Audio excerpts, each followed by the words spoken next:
अस्सलामुअलैकुम, मैं हूं इरफान समोर। दोस्तों, मारूफ यूट्यूबर सादुर रहमान अल मारूफ डक्की भाई ने 100 रोजा कैद के बाद खामोशी तोड़ दी है और उन्होंने सबसे पहले एक ट्वीट किया जिसमें उन्होंने लिखा कि 100 days 0 words today Sunday 6 PM on YouTube. I break my silence and the internet won't forget this. उन्होंने कहा कि 100 दिन गुजर गए, एक लफ्ज नहीं बोला। इतवार शाम 6 बजे यूट्यूब पर मैं खामोशी तोड़ रहा हूं और उसके बाद इंटरनेट इसको भुला नहीं सकेगा। और वैसे ही हुआ। डकी भाई ने एक 52 मिनट का वीलॉग रिलीज किया है यूट्यूब पर और उसने तहलका मचा दिया है, पाकिस्तान के पूरे सिस्टम को हिला के रख दिया है, पूरे सिस्टम को नंगा करके रख दिया है। और उसमें क्या क्या है ये आपको बताऊंगा, डकी ने क्या बातें कही हैं, 100 रोज तक कैद में डकी के साथ कैसा सुलूक किया गया, कौन से जुल्म के पहाड़ तोड़े गए, ये सब आपको बताऊंगा। और इरशाद भट्टी को एनसीसीआईए के ऑफिसर सरफराज चौधरी ने किस तरह से बेवकूफ बनाया, इरशाद भट्टी के साथ डकी भाई की मुलाकात कैसे हुई और इरशाद भट्टी ने उस कमरे में जाके क्या देखा जहां पर डकी भाई कैद था। उसके अलावा इमरान रियाज के खिलाफ इस बंदे ने क्या काम किया जिस पर इमरान रियाज ने इसको माफ कर दिया या इग्नोर कर दिया, ये तमाम तर कहानी आज आपके साथ शेयर करूंगा। और डकी भाई ने जो वीडियो शेयर की है दोस्तों, मैं वो वीडियो पूरी देख नहीं पाया, इतनी दर्दनाक वीडियो थी और इस तरह से उसने पूरे सिस्टम को नंगा किया है। शुरू करते हैं। हुआ कुछ यूं कि डकी भाई आज से कुछ माह पहले बैरून मुल्क जा रहे थे। उनको जनाब national crime and control agency गिरफ्तार कर लेती है। उनको गिरफ्तार कर लिया जाता है और मीडिया पे एक शोर मचता है कि जी डकी भाई को रिश्वत लेने के इल्जाम में, और रिश्वत मैं कह रहा हूं स्कैमिंग के इल्जाम में गिरफ्तार कर लिया गया है जी। ये कोई बैटिंग एप्स की प्रमोशन करते थे, कंट्री हेड भी थे। बहुत सारी खबरें और बहुत सारी अफवाहें सामने आई। वो जो एनसीसीआईए के डिप्टी डायरेक्टर थे सरफराज चौधरी, वो मीडिया में एक्टिव हुए। उन्होंने पॉडकास्टों में आना शुरू कर दिया, इंटरव्यूज देना शुरू कर दिए, सोशल मीडिया पर बहुत एक्टिव हो गए और उन्होंने डकी भाई पर इल्जाम दर इल्जाम लगाए सोशल मीडिया पर। उन्होंने कहा जी डकी जो है ये एक बैटिंग ऐप का कंट्री हेड है और ये नौजवान नस्ल को तबाह कर रहा है। एक पॉडकास्ट में बैठकर सरफराज चौधरी ने डकी भाई को बेगैरत तक कह दिया। उसने कहा ये नौजवान नस्ल को तबाह कर रहे हैं। अच्छा, तो इस तरह की बड़ी सारी कहानियां सामने आई। डकी भाई का 23 दिन का रिमांड लिया गया और डकी भाई पर शदीद किस्म का, बदतरीन किस्म का तशद्दुद किया गया। फिर हुआ क्या जनाब, अब डकी भाई ने जो अपना वीलॉग पब्लिश किया है उसमें उसने सारी कहानी बताई है। उसने कहा जैसे ही मुझे गिरफ्तार किया गया तो मुझे लेकर गए एफआईए के दफ्तर, एनसीसीआईए के। तो कहते हैं कि ये एनसीसीआईए का अफसर सरफराज चौधरी जाते ही मुझे कहता है कि बताओ तुम कौन से बैटिंग ऐप के कंट्री हेड हो। कहता है, मैंने कहा मैं तो किसी ऐप का कंट्री हेड नहीं हूं। तो कहता उसने मुझे जोरदार थप्पड़ मारा तो मैंने मुंह नीचे कर लिया और कहता साथ में मुझे मां बहन की गालियां बक रहा था। कहता मैंने मुंह नीचे कर लिया, कहता मुंह ऊपर करो। तो मैंने मुंह ऊपर किया, उसने एक और जन्नाटेदार थप्पड़ मारा, फिर दूसरी तरफ से थप्पड़ मारा, फिर इधर से थप्पड़ मारा, साथ में गाली पे गाली दिए जा रहा था। कहता फिर उसने कहा कि घुटनों के बल बैठ जाओ, यानी घुटनों के बल खड़े होते हैं ना, घुटने टेक कर जमीन पर खड़े हो जाओ घुटनों के बल। कहता मैं खड़ा हो गया और मुझे कहता हाथ ऊपर करो। मैंने हाथ ऊपर कर लिए और फिर एक हाथ में मौसूफ के सिगरेट है और दूसरे हाथ में मोबाइल है और वहां से वीडियो कॉल करता है किसी को, और वीडियो कॉल करता है एक बच्चे को, कुछ 6-7 साल का बच्चा था। तो उसे कहता है कि इसको जानते हो। कहता हाँ मैं जानता हूं, ये डकी भाई है। कहता है इसके वीलॉग्स देखते हो। तो बच्चे ने कहा जी मैं देखता हूं इसके वीलॉग्स। वो गालिबन उसका सरफराज का बेटा होगा या कोई फैमिली का होगा। अच्छा, तो उसने कहा बिल्कुल मैं देखता हूं वीलॉग्स। तो उसने कहा देखो अब इसका हाल देखो, इसका हशर देखो। कहता है उस वक्त ना एक अफसर मेरे सर पर खड़ा था जो मुसलसल मुझे थप्पड़ मारे जा रहा था। तो कहता है कि फिर वो सरफराज चौधरी बच्चे से कहता है कि इसको गाली दो। तो बच्चा मुझे गाली देता है, बच्चे को कहता है दोबारा गाली दो, वो बच्चा दोबारा गाली देता है। तो इस तरह से ये सलूक किया गया और कहते हैं कि मुसलसल कहा जाता रहा कि तुम नौजवान नस्ल को तबाह कर रहे हो, नौजवान नस्ल को खराब कर रहे हो। यानी वो इन्वेस्टिगेशन की बजाय मॉरल पुलिसिंग करता रहा। कहता है शुरू में ही उन्होंने मेरे सारे अकाउंट्स ले लिए, मैंने एक एक अकाउंट का उनको पासवर्ड दे दिया, जो जो चीजें मैं यूज करता था, एप्लीकेशंस, अपना जो कुछ भी मैं यूज करता था, जितनी साइट्स थी सबके मैंने उनको पासवर्ड्स दे दिए। एक एक चीज मैंने सच सच पहले 23 मिनट में बता दी। उसके बावजूद 23 दिन तक मेरा रिमांड लिया गया और मुझ पर बदतरीन किस्म का तशद्दुद किया गया। अच्छा, और बाहर ये सिर्फ एक डकी भाई था, ठीक है। अभी और कहानी भी मैं आपको सुनाता हूं जो अभी मीडिया पर नहीं आई। दोस्तों हुआ यूं कि अब डकी को कहता क्या था, डकी से पैसों का मुतालबा किया जा रहा था, कोई बार्गेनिंग चल रही थी और डकी कहता है कि मेरे अकाउंट से कुछ पैसे भी उन लोगों ने ट्रांसफर किए, जिसका कोई करोड़ों में जिक्र कर रहे हैं। और फिर डकी पर तो तशद्दुद किया गया, डकी के सारे बैंक अकाउंट्स ब्लॉक कर दिए गए, डकी की पूरी फैमिली के अकाउंट्स ब्लॉक कर दिए गए। डकी के वालिद या दादा का ऑपरेशन था, वो हॉस्पिटलाइज्ड थे, लेकिन उन लोगों के पास वो दवाई के पैसे नहीं थे, अकाउंट सारे ब्लॉक कर दिए गए। तो ये उनके साथ रवैया इख्तियार किया गया। और जनाब फिर क्या हुआ, जो डकी की बीवी है, डकी को कहा गया तुम्हारी बीवी पर पर्चा करेंगे, बल्कि पर्चा कर दिया। तो डकी की बीवी ने प्री अरेस्ट बेल करवा ली। डकी कहता है मेरी बीवी को बुलाया, जब मेरी बीवी आई ना वो एनसीसीआईए में, तो वो सरफराज चौधरी कहता है कि तुम बड़ी तेज हो, तुमने बेल करवा ली है, प्री अरेस्ट बेल करवा ली है, तो तुम समझ रही हो कि तुम बच जाओगी। तो कहता है यूं पर्चा उठा के ना, कहता है एक और पर्चा काट दूंगा तुम पर, नए पर्चे में तुम्हें गिरफ्तार कर लूंगा, छोड़ूंगा नहीं तुम्हें। अब डकी के सामने डकी की बेगम को, उरूब जतोई को धमकियां लगा रहा है ये सरफराज चौधरी।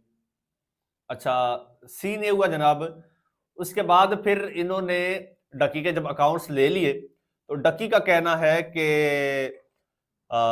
शुएब रियाज हैं, वो भी कोई एनसीसीआईए के थे, उन्होंने मेरे अकाउंट से कुछ पैसे ट्रांसफर किए, जो रकम जो है वो मुबैना तौर पर करोड़ों में थी। कहता है वो जिस अकाउंट में ट्रांसफर किए गए पैसे, वो कोई पंजाब गवर्नमेंट का नहीं था, वो कोई सिंध गवर्नमेंट का नहीं था, कोई केपी के गवर्नमेंट का नहीं था, कोई एनसीसीआईए का नहीं था, कोई सुप्रीम कोर्ट का नहीं था, किसी किस्म का कोई सरकारी अकाउंट नहीं था। वो अकाउंट शुएब रियाज का था, डकी भाई के मुताबिक, कि उसमें पैसे ट्रांसफर किए गए, डकी भाई के पैसे, जिनका कोई हिसाब नहीं है, कोई रिकॉर्ड नहीं है। अच्छा, फिर जनाब होता क्या है, डकी को और उसकी फैमिली को ये प्रेशराइज करते हैं कि कहते हैं कि जी ये इनको एजेंसीज ने पकड़ा है, डकी को एजेंसीज ने पकड़ा है। नाम फिर एजेंसीज का इस्तेमाल करते थे, आईएसआई और एमआई का, और फिर वहां पे दो बंदे भी खड़े कर देते, ये आईएसआई का है, ये एमआई का है, देखें ये खुद खड़े हैं। तो इन लोगों ने हाथ डाला डकी पर, और फिर वो जो सरफराज चौधरी था बाहर मीडिया पे आके कहता कि हम इनको नहीं छोड़ेंगे, वो ये सारे यूट्यूबर मेरे निशाने पर हैं। और फिर वो इकरा कमल है, उसके अलावा और बहुत सारे यूट्यूबर्स हैं जिनको इन्होंने, मथीरा है और जन्नत मिर्जा, इनको कुछ कुछ को नोटिस भेजे और कुछ के बारे में कहा जाता रहा कि भाई इनको भी हाथ डालेंगे। अच्छा खैर, फिर क्या हुआ है, फिर जो कहानी मंजरे आम पर आई है। अच्छा, डकी भाई ने इसके अलावा बहुत कुछ कहा, 52 मिनट का वीलॉग है, यकीन कीजिए मैं देख नहीं पाया वो पूरा वीलॉग, इस कदर वो दर्दनाक वीलॉग था। और फिर क्या हुआ जनाब, फिर जब वो कहते हैं कि जी ये तो एमआई के लोग हैं, ये तो एजेंसीज के लोग हैं। अच्छा, तो फिर डकी की फैमिली ने कहा कि क्यों ना हम कोई उस तरफ हम देखें, वहां का कोई हम वो लिंक लड़ाएं, कोई लिंक निकाले उधर से, क्योंकि कोई ऊपर से, जाहिर सी बात है पाकिस्तान में ये सिफारिश कल्चर तो चलता है, ताल्लुकात बेस काम होते हैं। उन्होंने कहा कोई उधर से हम वो कोई निकालते हैं सीन रास्ता। तो जब उधर रास्ता निकालने की कोशिश की गई तो उन साहिबान को पता चला कि अच्छा, कि हमें तो कुछ पता ही नहीं है, अच्छा हमारे नाम पे ये कुछ हो रहा है। तो फिर वो लोग एक्टिव हुए हैं। अच्छा, फिर एक्टिव हुए हैं, फिर कानून हरकत में आया है। फिर जनाब पहले पहल तो इस एडिशनल डायरेक्टर जो है सरफराज चौधरी, इनको बरतरफ किया गया और मंसूर अली खान ने इस पर वीलॉग भी किया था, जिसके बाद उसने कहा जी मुझे बरतरफ नहीं किया गया, मेरा ट्रांसफर हुआ है लाहौर से इस्लामाबाद। फिर उनको गिरफ्तार कर लिया गया और उनके साथ साथ उन समेत 4 लोगों को जो है ना, सरफराज चौधरी समेत 4 लोगों को गिरफ्तार किया गया। और ये गिरफ्तार किया गया अरूब जतोई की मुद्दत में एक मुकदमा दर्ज हुआ और मुकदमा गालिबन उन्हीं ने दर्ज करवाया होगा जिनका ये नाम इस्तेमाल कर रहे थे। उन्होंने ही कहा होगा कि इस पे मुकदमा करो। अच्छा, मुकदमा हुआ है और एफआईआर के मतन में कहा गया है कि डक्की की फैमिली से मजमूई तौर पर 90 लाख रुपए की रकम बतौर रिश्वत वसूल की गई और साबिक तफ्तीशी ऑफिसर शोएब रियाज ने डक्की को रिलीफ दिलवाने के लिए 60 लाख रुपए लिए। शोएब रियाज ने दोबारा मुलजिम को जुडिशियल करवाने के लिए 30 लाख रुपए की रिश्वत ली और उसने अपने फ्रंट मैन के जरिए यह रकम वसूल की। मुलजिम शोएब रियाज ने 50 लाख रुपए अपने दोस्त के पास रखवाए, 20 लाख रुपए मुलजिम शोएब रियाज ने खुद रखे। एडिशनल डायरेक्टर सरफराज चौधरी को इस रकम से 5 लाख रुपए हिस्सा दिया गया। मुलजिमान ने इख्तियारात का नाजायज इस्तेमाल किया। दोस्तों, अब 2 चीजें आपको बताऊंगा, 2 चीजें। एक, अच्छा ये बात यहां तक होगी, ये लोग गिरफ्तार हो गए और उसके बाद डक्की भाई की जमानत हो गई, डक्की भाई जमानत पर रिहा हो गए।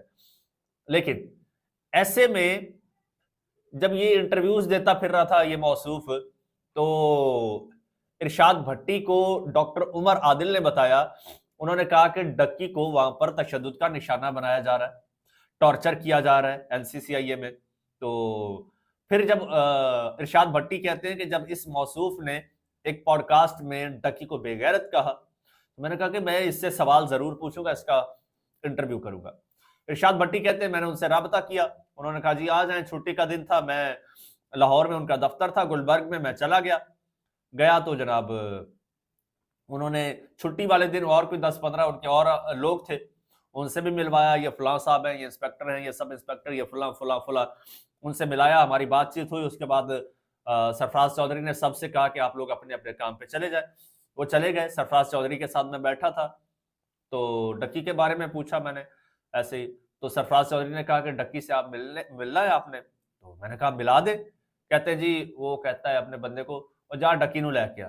कहते वो डक्की को लेकर आ गए, डक्की के हथकड़ी लगी हुई थी, डक्की आके खड़ा हो गया। तो मैंने कहा जी इसको बिठाएं, तो कहता है इसकी हथकड़ी खोलो। हथकड़ी खोली तो डक्की को बिठाया। जब बिठाया है तो कहता है, वो डक्की को कहता है तो 10 तेरे ते तशद्दुद होया है? डक्की कहता है नहीं। कहता है तेनों असी मारिया है? नहीं। तेनों कोई गाल कढ़ी है? नहीं। तेरे ते कोई जुल्म होया है? नहीं। कोई ज्यादती की है तेरे नाल? डक्की ने कहा नहीं।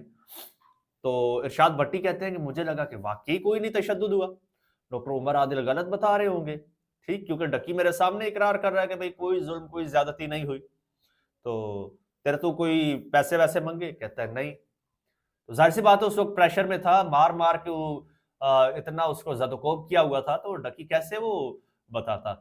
खैर डक्की ने उस वक्त जो है वो नहीं बताया।